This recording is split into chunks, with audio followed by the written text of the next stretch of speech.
It is believed that a man named Roger Bacon is to be credited for the invention of the spectacle sometime around the year 1260.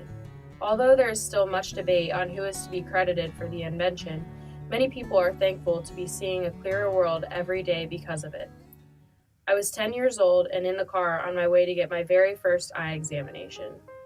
Dr. Karifa's office was in a tiny little building right off of Dublin Granville Road in Columbus, Ohio. For some odd reason, I remember that the parking lot around the building was one way, so we had to drive all the way around the building just to park in the parking lot that was right where we pulled in. I was nervous the kids would make fun of me if I had to get glasses, that they would call me Four Eyes, but at the same time, I secretly always wanted to have glasses really bad. I wanted to be the first kid in 4th grade with glasses. My dad said not to get glasses. They'll make your vision worse, is how he always said it. But what if I was missing something? What if we were all missing something? What if there was a more beautiful, more bright world out there for us all to see? The thought of getting glasses raised a very important question to me. Are we blind to the true beauty of the world?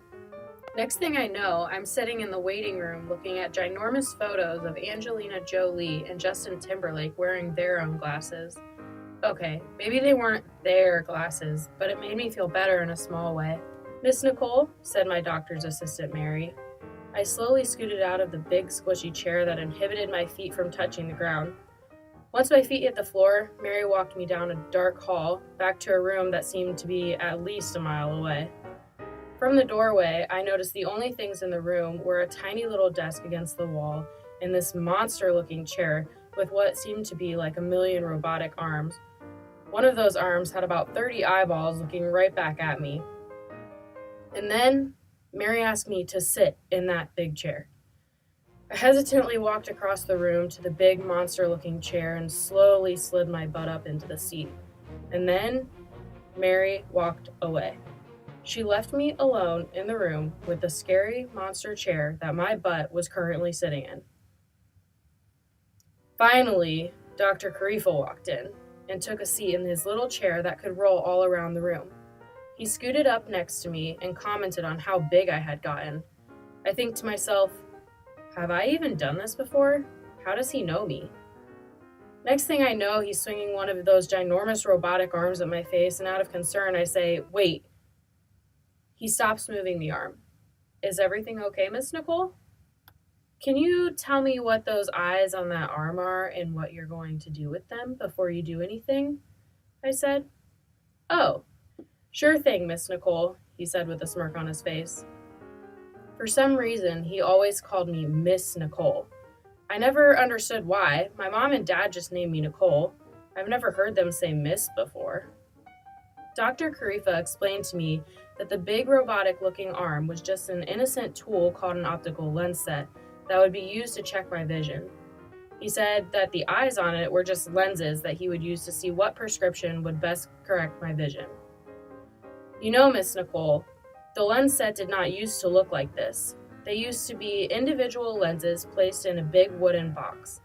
The doctor would have to pick each lens out of the box to test which lens would best correct the patient's vision. They would figure out whether you are nearsighted or farsighted by using convex and concave lenses. This arm actually makes my job a lot easier, so it's nothing to be scared of. Dr. Karifa's explanation calmed my nerves, and then he finished my eye exam. Turns out I'm nearsighted and need glasses to help me see far away.